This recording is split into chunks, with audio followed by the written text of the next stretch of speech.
Assalamualaikum ayah bunda di channel Cerita Rakyat. Setiap kehidupan pasti ada ujian. Jalan-jalan ke kota Seoul, beli mie warna ungu cerah. Hati boleh pernah remuk berkali-kali, tapi jangan pernah biarkan mimpimu menyerah. Siapa sangka pernikahan mewah yang ditunggu-tunggu justru berakhir dalam 48 jam. Seorang wanita desa harus menelan kenyataan pahit. Diceraikan karena dianggap tidak pantas oleh ibu mertua, padahal ia baru saja belajar mencintai. Tapi dari luka itu lahirlah tekad yang besar. Ia bangkit, ia bernyanyi kembali, dan ia berdiri di panggung dunia sebagai wakil Indonesia di proyek K-pop internasional. Kok bisa? Apa sih sebenarnya terjadi?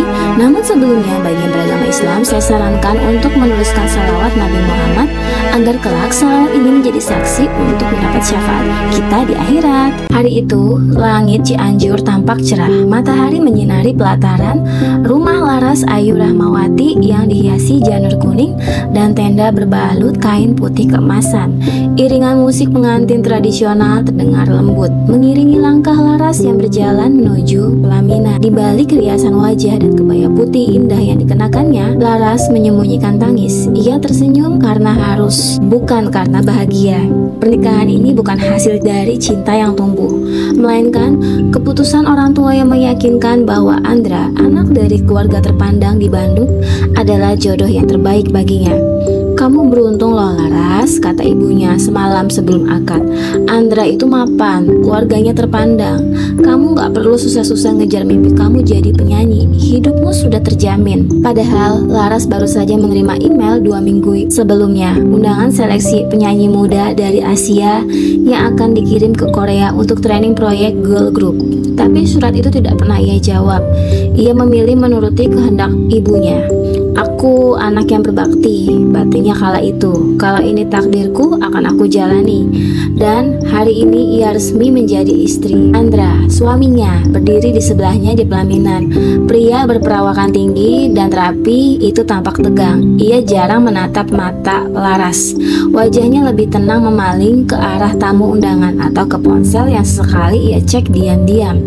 Laras tahu Andra tidak mencintainya. Bahkan saat akad pun ucapannya terdengar berat, seolah menahan sesuatu. Tapi Laras tetap berharap mungkin cinta akan tumbuh, dan mungkin.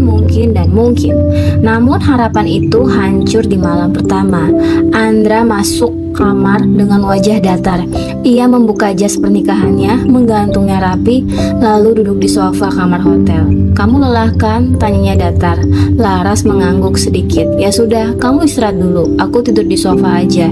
Laras hanya diam, ingin bertanya tapi takut dan terdengar menuntut. Suasana hening, hanya suara jam dinding yang terdengar. Beberapa menit kemudian, Andra berbicara tanpa menoleh. Aku gak pernah cintai kamu Laras. Aku terpaksa menikahi karena ibuku. Dia bilang kamu perempuan baik, sederhana, cocok buat dijadikan istri. Tapi aku punya hidup sendiri. Aku minta kamu jangan terlalu berharap ya. Hati Laras seperti diremukan, air matanya menetes. Meski ia mencoba tersenyum. Gak apa-apa mas, aku gak maksa apapun. Aku cuma ingin jadi istri yang baik. Andra tidak menjawab. Ia memejamkan mata, pura-pura tidur. Laras pun merebahkan diri di ranjang mewah dan menatap langit-langit kamar sambil memeluk dirinya sendiri. Malam itu sangat panjang, bahkan lebih panjang dari hari-hari saat ia latihan menyanyi hingga larut malam demi audisi. Pagi harinya, ibu mertua masuk ke kamarnya dengan ekspresi dingin. Ia berdiri di depan ranjang menatap Laras dari atas hingga bawah. Ibu gak suka kamu, katanya langsung tanpa basa-basi.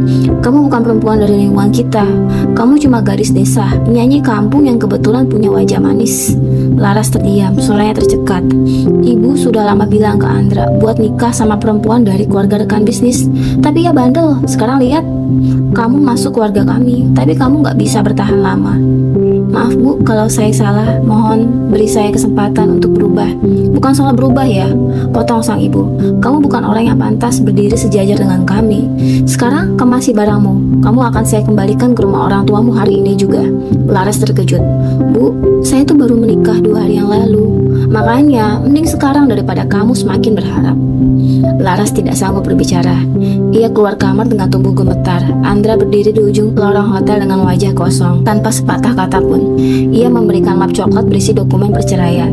"Aku minta maaf ya Laras," katanya pelan. "Ibu lebih penting dari segalanya buat aku." Laras menatap map itu. Tangannya bergetar saat menerimanya. "Hanya 2 hari mas, hanya 2 hari kamu beri aku kesempatan jadi istrimu?" Andra menunduk. "Aku gak bisa melawan ibu." Dan begitulah Laras pulang ke Cianjur dengan bus malam, masih mengenakan gamis pengantin yang ia kenakan 2 hari yang lalu. Riasannya sudah luntur, wajahnya sembab. Di tangannya masih ada bekas inai yang belum hilang, tapi statusnya sudah janda. Orang-orang menyambutnya dengan tatapan kasihan. Sebagian lainnya berbisik sinis. Belum sempat jadi istri orang kaya, malah udah pulang lagi. Jangan-jangan dia udah gak perawan tuh. Laras mengurung diri di kamarnya. Ia menyalakan laptop bekasnya, membuka email lama yang hampir ia hapus. "Selamat, Anda terpilih mengikuti audisi lanjutan sebagai calon trainee penyanyi di proyek K-pop Asia." Tangisnya pecah, tapi kali ini bukan karena luka, melainkan karena dorongan untuk hidup, untuk bangkit. "Aku udah kehilangan segalanya, tapi aku masih punya mimpiku." Laras menulis balasan email malam itu juga. Ia kirimkan video penampilannya yang sempat ia rekam diam-diam saat bernyanyi di panggung kecil acara pernikahan temannya dulu. Dan dari kamar kecil Cianjur itu, mimpi Laras kembali menyala. Ia sudah tidak punya beban, ia sudah dilepaskan oleh cinta palsu. Sekarang waktunya mengejar sesuatu yang nyata, dirinya sendiri. Sudah 3 hari Laras mengurung diri di kamar. Di luar, suara ibu dan bapaknya kadang terdengar berdebat pelan. Ibu merasa malu karena Laras diceraikan hanya 2 hari setelah pernikahannya. Ayahnya lebih diam, hanya sesekali mengetuk pintu kamar dengan suara lirih, "Nak, makan dulu ya." Namun Laras belum sanggup menjawab.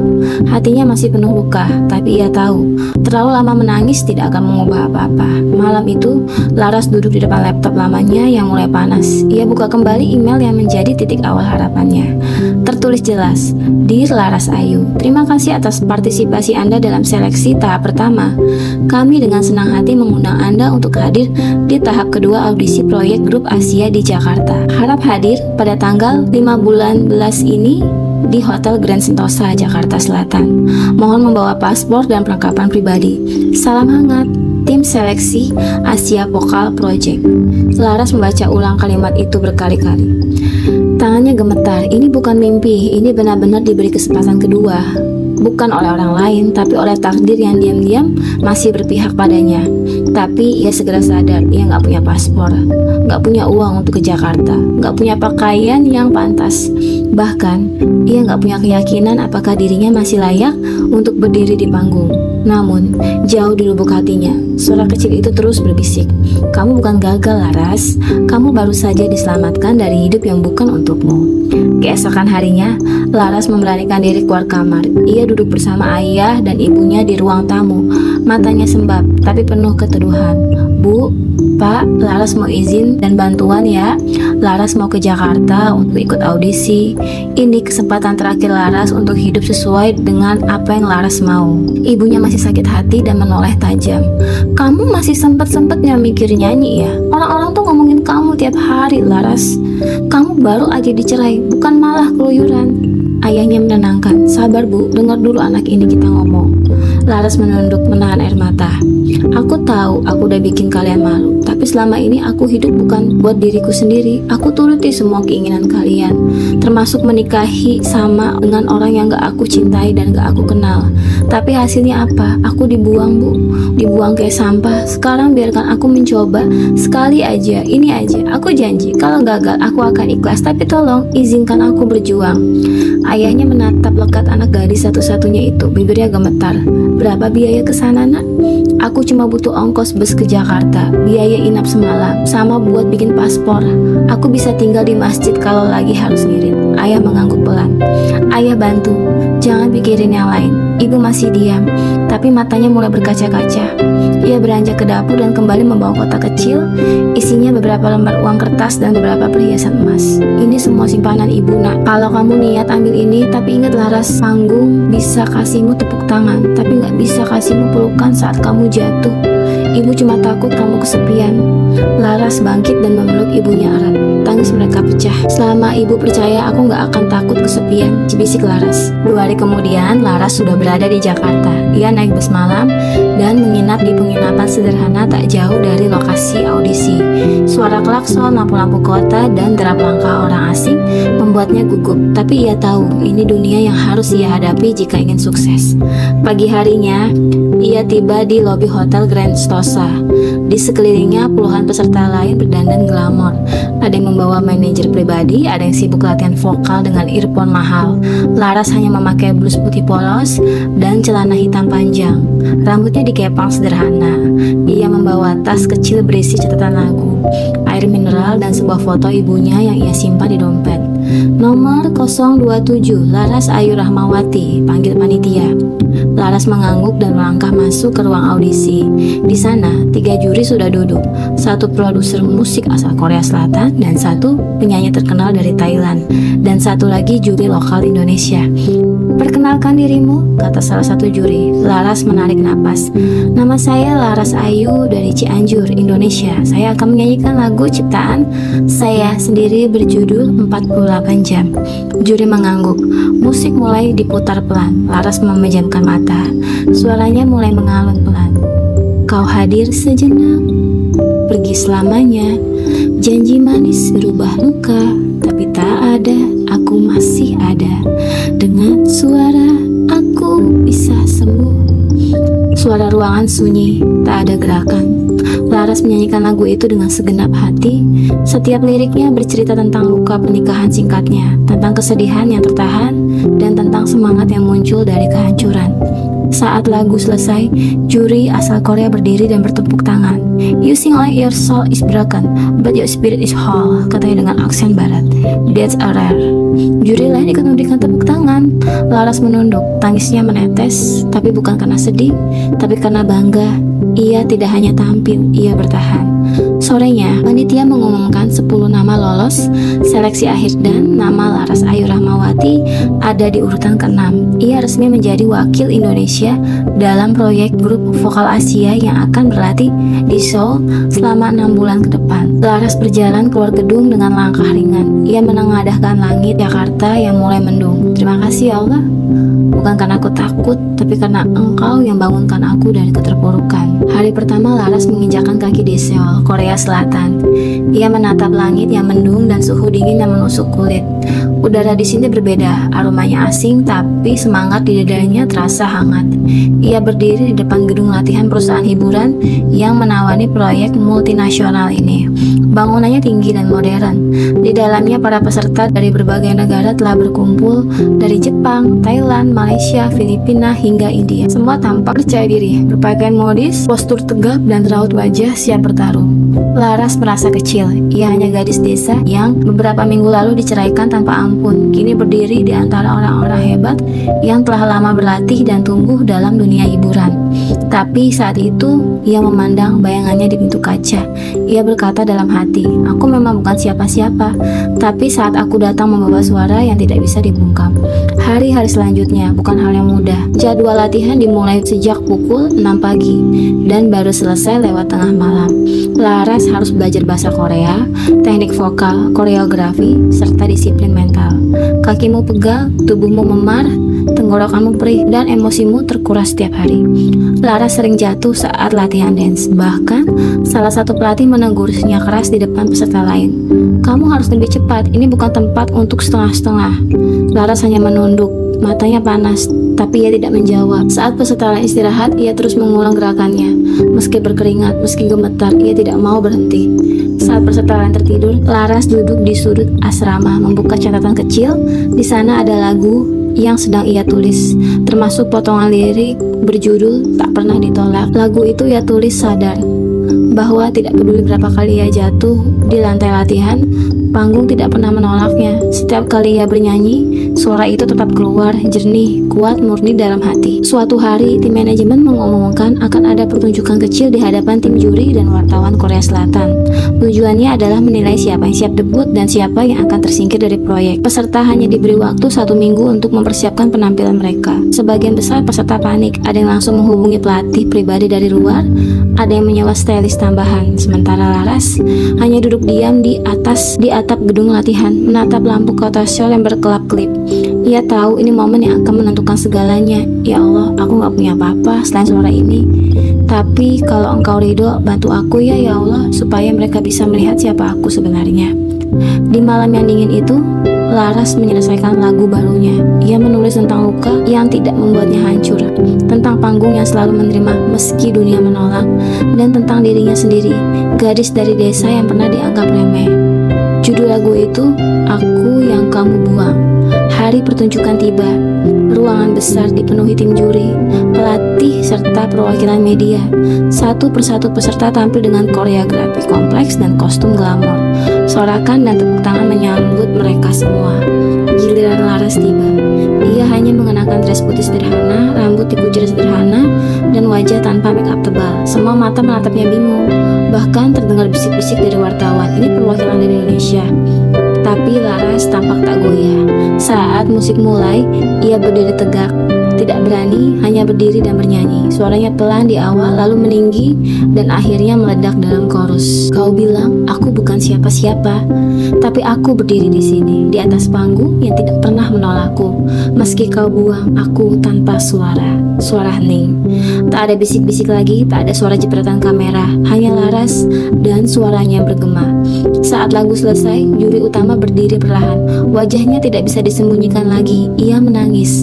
Laras, ucapnya dalam bahasa Korea yang diterjemahkan. Kamu tidak bernyanyi, kamu membuka hati kami dan membiarkan kami mendengar luka yang paling dalam. Terima kasih.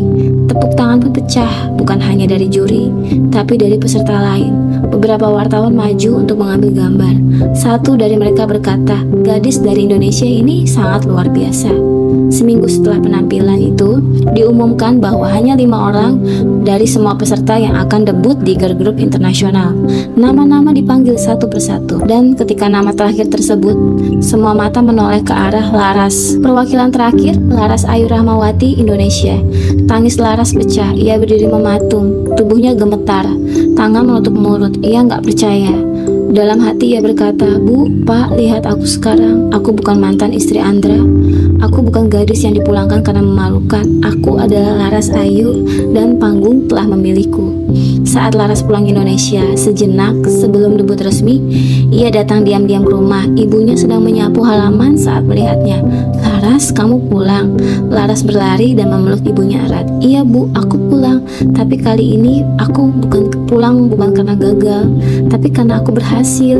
Ibu menangis. Ayah keluar dari rumah, matanya berkaca-kaca. Dan saat itu Laras menyerahkan sesuatu, sebuah tiket konser debut mereka barunya, dan namanya tertulis jelas sebagai main vokal. Bu, panggung itu tidak pernah menolakku, tapi yang paling penting, aku tidak pernah menolak diriku sendiri. Jakarta 6 bulan kemudian, gedung pertunjukan internasional yang biasanya diisi konser artis luar negeri, malam itu dipenuhi ribuan penggemar dari berbagai penjuru. Spanduk bertulisan Asia Dream Girl Debut Showcase Jakarta berkibar di depan panggung megah. Lampu-lampu terang, layar besar, dan tata suara profesional menggetarkan udara malam. Di belakang panggung, Laras berdiri dengan tenang, mengenakan seragam panggung berwarna putih perak. Make upnya tipis, tapi senyum di wajahnya begitu tulus. Malam ini, ia dan 4 rekannya dari Korea, Jepang, Thailand, dan Filipina akan tampil perdana di tanah kelahirannya, Indonesia, menjadi negara pembuka tur debut mereka. Ready, Laras? Tanya manajernya dengan aksen Inggris. Laras mengangguk, tapi di balik ketenangan itu dadanya bergetar. Bukannya karena gugup, tapi karena rasa haru yang tidak bisa ia jelaskan. Malam ini ia berdiri bukan sebagai korban masa lalu, tapi sebagai perempuan yang bertahan. Beberapa baris dari kursi depan, duduk sepasang tamu undangan yang datang terlambat. Pria itu mengenakan jas abu-abu dan wanita di sampingnya memakai kebaya mewah. Mereka menatap panggung tanpa ekspresi. Mereka adalah Andra dan ibunya. Andra datang diundang oleh salah satu rekan bisnis ayahnya yang juga menjadi sponsor konser ini. Ia tak tahu siapa yang akan tampil hingga layar besar di panggung menyala dan muncul wajah yang sangat ia kenal. Laras Ayu Hati Rahmawati, main vokal Indonesia. Anda tercekat. Ibunya menoleh tajam menatap ke arah layar. Wajahnya memucat. Jangan-jangan itu Laras, bisiknya dengan suara yang sulit keluar. Saat tidak terbuka, Laras muncul di tengah panggung. Sorak-sorai menggema. Namanya diteriakkan dari berbagai arah. Di tangannya mikrofon gemerlap dan di dadanya keberanian yang telah ia pelihara dari luka-luka terdalamnya. Lagu pembuka dimulai. Koreografi berjalan lancar. Vokal Laras membelah malam dengan lantang, stabil, dan menyentuh. Lagu kedua adalah lagu yang ia ciptakan sendiri berjudul Kembali Sebagai Diri. Lagu itu penuh makna, menceritakan seseorang yang pernah kehilangan arah karena mencoba menjadi orang lain demi menyenangkan semua orang. Tapi akhirnya kembali pada jati dirinya dan menemukan cahaya di sana. Liriknya menggema, aku pernah menjadi bayangan, dipaksa menari bukan dengan irama hatiku. Tapi hari ini aku berdiri dengan suara milikku sendiri. Di kursi depan, Andra menunduk, tangannya mengepal. Ia baru menyadari, gadis yang pernah ia tinggalkan ternyata jauh lebih kuat dari yang ia kira. Ibunya pun tak mampu berkata apapun. Tak ada hinaan yang bisa ia ucapkan lagi. Laras bukan lagi gadis kampung menurut versinya. Ia kini ikon perjuangan, bukan hanya di panggung, tapi di hati banyak orang. Setelah konser selesai, Laras dipandu masuk ke ruang VIP untuk bertemu media dan sponsor. Beberapa menit kemudian, seorang kru berbisik bahwa ada tamu yang ingin menemuinya secara pribadi. Namanya Andra. Katanya kamu mengenalnya. Laras terdiam sejenak, seakan waktu berhenti. Nama itu masih terasa asing, tapi tidak lagi menakutkan. Ia mengangguk, suruh masuk. Tidak lama Andra muncul, wajahnya canggung, langkahnya pelan. Laras, aku gak tahu harus bilang apa-apa. Kamu hebat, aku salah waktu itu. Laras tersenyum, senyum tenang tanpa dendam. Kamu gak salah, Andra. Kamu hanya memilih berdasarkan apa yang kamu yakini waktu itu, dan itu adalah hak kamu. Andra terdiam, tapi aku juga punya hak untuk memilih jalanku sendiri. Dan inilah aku sekarang. Kalau aku boleh ulang waktu, saat suara Andra pelan, aku akan pilih kamu. Laras menatap mata pelannya. Kalau boleh aku ulang waktu, aku akan tetap menikah denganmu, supaya aku tahu rasanya dihancurkan, agar aku belajar membangun diriku sendiri. Andra terdiam, matanya berkaca-kaca. Tapi Andra, ini bukan soal kamu atau aku. Ini tentang mimpi yang pernah aku kubur, tapi Allah bangunkan kembali dengan cara yang paling sakit sekaligus paling indah. Beberapa minggu setelah itu, kisah Laras viral di media. Wawancaranya tersebar luas, lalu ia diundang ke banyak acara televisi, seminar, hingga menjadi pembicaraan di forum wanita muda. Banyak perempuan merasa terinspirasi olehnya, bukan karena dia jadi artis internasional, tapi karena keberanian untuk memilih dirinya sendiri setelah semua orang memilih untuk meninggalkannya. Dalam salah satu wawancaranya, ketika ditanya apa rahasia yang bisa bangkit dari pernikahan gagal hanya dalam 48 jam, Laras menjawab, aku bukan bangkit dari pernikahan, aku bangkit dari kenyataan bahwa nilai seorang perempuan itu tidak ditentukan dari siapa yang menikahinya, tapi dari bagaimana ia memperjuangkan dirinya sendiri. Tepuk tangan bergemuruh. Sejak saat itu, nama Laras Ayu dikenal bukan hanya sebagai penyanyi dan proyek K-pop Asia, tapi sebagai simbol keberanian perempuan Indonesia yang tidak menjadikan luka sebagai akhir, tapi sebagai awal dan kemenangan. Pesan dari cerita ini, setiap luka tuh emang selalu punya jalan kita untuk menuju cahaya ya guys. Jangan pernah kalian tuh untuk ucapin orang lain, jangan pernah biarkan orang lain itu buat matiin mimpi kalian. Kadang hidup memang tega jatuhin kita, tapi justru dari situ kita belajar untuk lebih kuat, lebih berani, dan lebih tulus mencintai diri sendiri. Dan ingat, restu orang tua, apalagi seorang ibu, adalah bahan bakar paling hebat untuk menggapai langit. Cinta itu kayak es krim di siang bolong, manisnya dapet tapi cepet meleleh dong. Tapi kalau kamu yang nonton video ini, duh manisnya tahan lama kayak cinta sejati. Kalau kisah ini bikin kamu terharu, terinspirasi, bahkan teriak, ini gue banget, jangan lupa pencet like-nya, komen pengalamanmu, dan subscribe channel ini ya.